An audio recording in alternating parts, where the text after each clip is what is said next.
بسم اللہ الرحمن الرحیم وبہ نستعین وہو خیر معین۔ تیمم کے احکام میں بات چل رہی تھی، جس میں آج کا پہلا مسئلہ یہ ہے کہ اگر کسی کو علم ہو کہ مجھے عذر دور ہونے والا ہی نہیں ہے، یا مایوس ہو عذر دور ہونے سے، علم کا مطلب 100%، اور عذر کے مایوس ہونے کا مطلب اطمینان ہو۔ اطمینان ہے کہ میرا عذر دور ہونے والا نہیں، علم 100% ہے، اطمینان 90 سے لے کر 99% تک مایوس ہوا کرتا ہے۔ مایوس ہے یا علم ہے کہ میرا عذر دور نہیں ہونے والا ہے، اور اس بنیاد پر وہ اپنی نمازیں تیمم کر کے اول وقت میں بھی پڑھ سکتا ہے، کیونکہ اس کو یقین ہے کہ میرا عذر تو دور ہونے والا نہیں ہے۔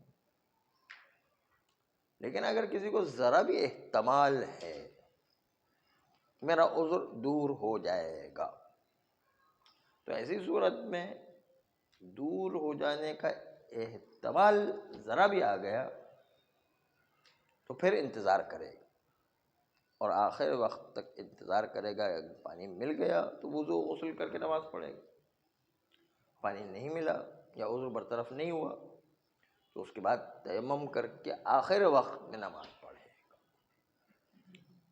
اور اگر کسی کو مایوس نہ ہونے کے باوجود کہ عذر دور ہونے کے بارے میں مایوس نہیں، اس کے باوجود اس نے تیمم کر کے نماز پڑھی، تو احتیاط واجب کی بنیاد پر جائز نہیں ہے کہ عذر کے مایوس ہوئے بغیر جو ہے انسان ابتدا ہی میں تیمم کر کے نماز پڑھ لے۔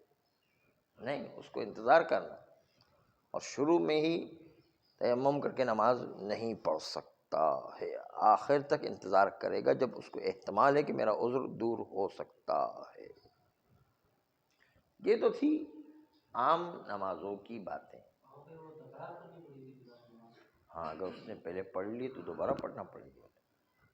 جیسے اگر مثال کے طور پر جیسے بارش کا سما ہو، پتہ نہیں کب ہوگی بارش، لیکن بادل ویسے بتا رہے ہیں کہ ہوگی، تو اس وقت وہ اب انتظار کرے یا کر لے، تیمم کر کے نماز پڑھ لے، یا شام تک انتظار کرے؟ بارش سے کیا تعلق؟ مثال تو پانی نہیں ہے اور بارش ہونے والی ہے تو انتظار کرے گا، احتمال ہے کہ پانی ملنے کا امکان ہے تو آپ انتظار کریں۔ لیکن اگر تیمم کر کے نماز پڑھ لے اور بارش نہیں ہو شام تک تو کوئی بات نہیں، پھر تیمم کر کے نماز پڑھ لیں، پھر کیا ہے؟ نہیں، تو پہلے وہ پڑھ چکا تھا، اس نے انتظار نہیں کیا، تیمم کر تو کے اس ہی وقت پڑھ پڑھا تو غلط پڑھا اس نے، تو اب پھر دوبارہ پڑھے گا۔ کیوں پڑھا؟ صحیح ثابت ہوا کہ نہیں، صحیح ہو پھر بھی جو ہے آخر وقت میں پڑھنا ہے اس کو۔ پہلی والی نماز اس نے غلط پڑھ لیا نہیں، مگر یہ کہ اگر ایسی کیفیت ہے کہ اس کا احتمال تو ہے کہ بعد میں پانی مل جائے گا یا عذر برطرف ہو جائے گا، لیکن اگر پانی سے امکان رکھنے کے باوجود اس کو یہ پتہ ہے کہ اگر میں نے ابھی تیمم والی نماز نہیں پڑھی تو بعد میں تیمم کے لیے بھی کوئی گنجائش باقی نہیں رہے، یعنی بعد میں تیمم کرنا بھی ممکن نہیں ہوگا، تو پھر ابھی سے تیمم کر کے نماز پڑھ لے، اور آخر تک انتظار بھی کرے کہ اگر پانی مل جاتا ہے تو پھر پانی والی نماز پڑھے۔ اگر ایسا کوئی امکان ہے کہ بعد میں تیمم کر کے بھی نماز نہیں پڑھ سکے گا تو پھر ابھی سے نماز پڑھ، اور اگر تیمم کر کے نماز پڑھ لی، بعد میں پانی مل گیا تو پانی سے وضو کر کے نماز پڑھے گا، پانی سے غسل کر کے نماز پڑھے گا۔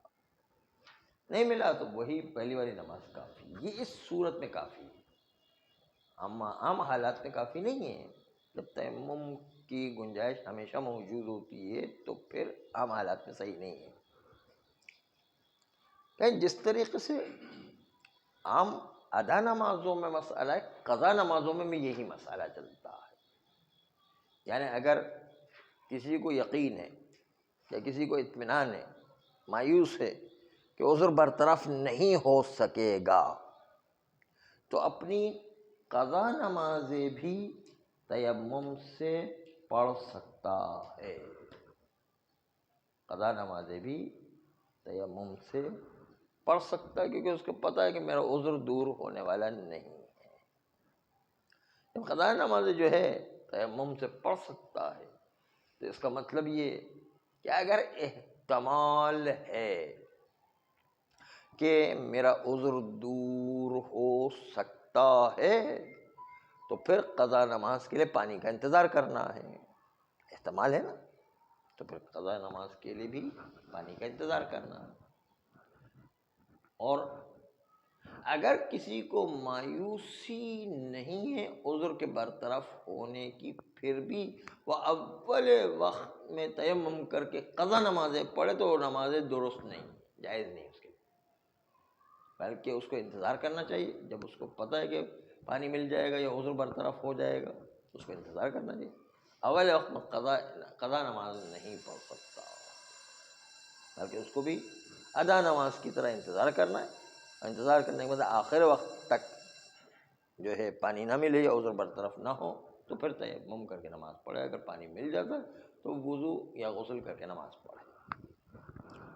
یہی مسئلہ مستحب نمازوں میں بھی چلتا ہے کہ اگر کسی کو عذر ہے اور مایوس ہے کہ آخر وقت تک نماز کے لیے پانی نہیں ملے گا تو تیمم شدہ طہارت سے اپنی مستحب نمازیں بھی پڑھ سکتا ہے. اور اگر تیمم کے ساتھ اس کو آخر وقت تک پانی مل جانے کا امکان ہے تو پھر احتیاط لازم کی بنیاد پر انتظار کرے گا، اور انتظار کرنے کے بعد مستحب نمازیں بھی وضو یا غسل سے انجام دے گا. لیکن اگر کوئی مایوس ہے تو انتظار کرے، مایوس نہیں ہے تو انتظار کرے. اگر مایوس ہے تو مایوس ہونے کی صورت میں اول وقت کے اندر ہی تیمم کر کے نماز پڑھ سکتا ہے. مستحب نمازیں بھی پڑھی جا سکتی ہے اگر مایوس ہو تو. بس تینوں میں ایک ہی قاعدہ، ادا نماز ہو چاہے قضا نماز ہو چاہے مستحب نماز ہو، سب کے اندر ایک ہی قاعدہ چلتا ہے کہ مایوسی کی صورت میں اول وقت میں پڑھ سکتا ہے، مایوس نہیں تو انتظار کرے گا.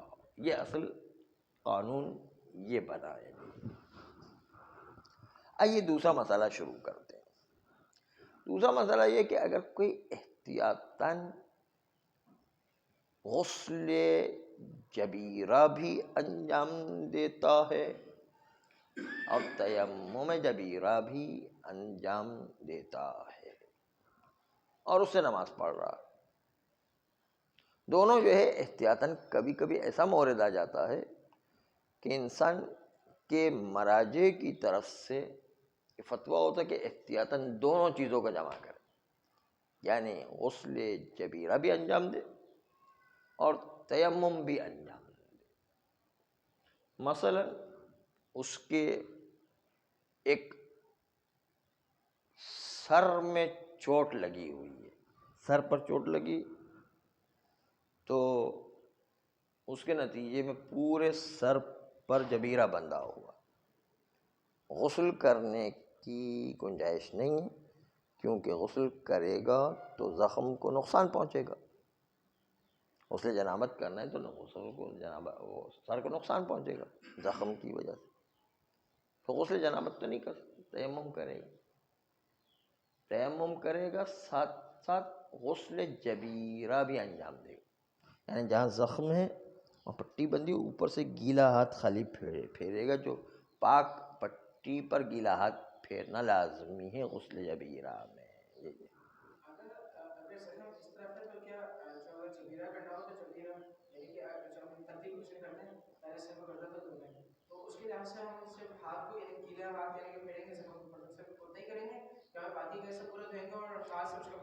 ایسی پٹی بندھی ہوئی کہ پانی بالکل استعمال نہیں ہو سکتا، نقصان کا سبب بن جائے گا. اس لیے پٹی کو ہٹایا بھی نہیں جا سکتا ہے اور پانی بھی نہیں ڈالا جا سکتا. غسل میں پانی ڈالنے جائیں گے تو نقصان پہنچے گا.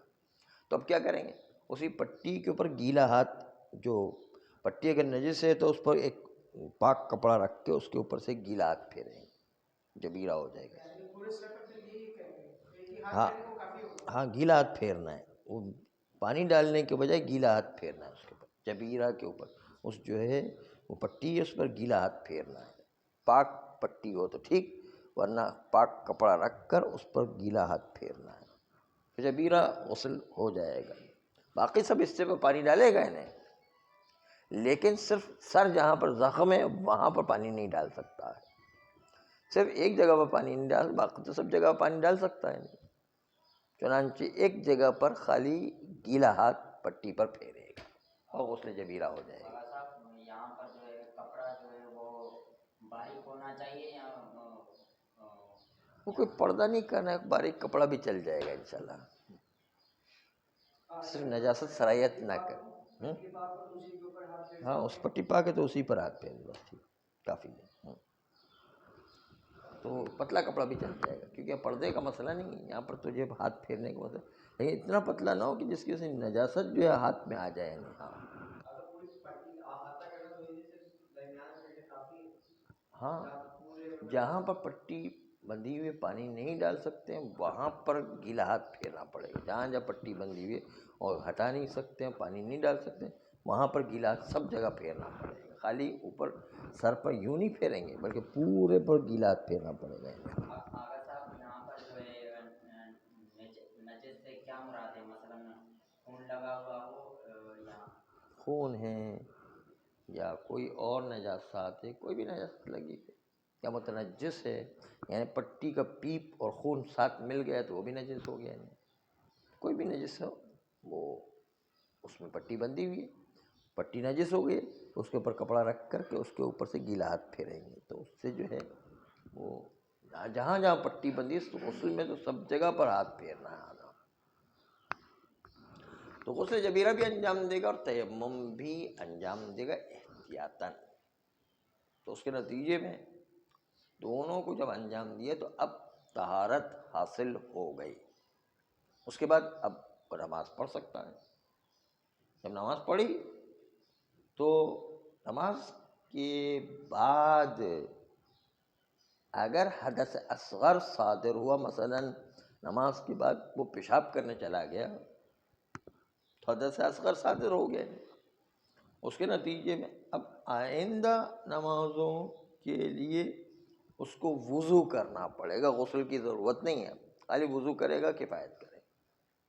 وضو کرے گا، یہ وضو کے لیے آسانی تھی کہ ایک سائڈ کے اوپر جو ہے مسح کر سکتا ہے. پورا غسل کی طرح دھونا تو نہیں ہے، خالی مسح کرے تو کفایت کرتا ہے بس. تو مسح کرے گا اور مسح کر کے وضو کر کے نماز پڑھ سکتا ہے.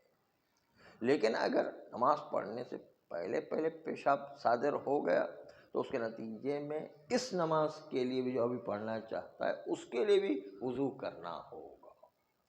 اس کے لیے بھی نماز، اگر نماز سے پہلے حدث صادر ہو گیا تو وضو کرنا پڑے گا، اور نماز کے بعد حدث صادر ہوا تو آئندہ نمازوں کے لیے وضو کرنا ہوگا. آئندہ نمازوں کے لیے وضو کرنے کی ضرورت ہے.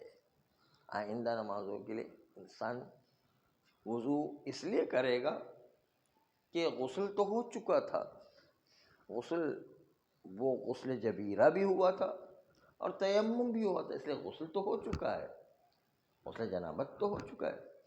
اب پیشاب کے نتیجے میں چونکہ حدث اصغر واقع ہوا، صرف وضو کی ضرورت ہے. اور وضو کر بھی سکتا ہے اس لیے کہ زخم جو ہے پورے سر میں نہیں، تھوڑا سا جو حصے میں مسح کر سکتا ہے، یا اسی جبیرہ والے پر ہاتھ پھیر کے جو مسح کر کے وضو کر سکتا ہے. اسے وضو کرنے کی گنجائش بعد میں موجود ہے. ہاں ٹھیک ہے، پاؤں مارتے تو ہاں یہ حکم چلے گا. تو جبیرہ اور تیمم کے بعد نماز پڑھنے کے بعد اگر پیشاب صادر ہو تو آئندہ نمازوں کے لیے وضو کرے گا. اور جبیرہ اور تیمم کے انجام دینے کے بعد نماز پڑھنے سے پہلے پیشاب صادر ہو تو اس نماز کے لیے بھی اس کو وضو کرنا پڑے گا. بس اس لیے جو ہے وضو کا وظیفہ پھر باقی رہے گا. وہ جو ہم نے غسل جنابت کے لیے غسل جبیرہ انجام دیا تھا یا تیمم انجام دیا تھا غسل کے بدلے میں، وہ تو صرف غسل کے بدلے میں تھا، غسل تو اتر چکا ہے. جبیرہ کی وجہ سے یا تیمم کے سے غسل تو اتر چکا. اب جو حدث اصغر صادر ہو تو صرف وضو باقی رہے گا، اس لیے وضو کر کے اپنی آئندہ نمازوں کو انجام دیں گے. صلی اللہ علیہ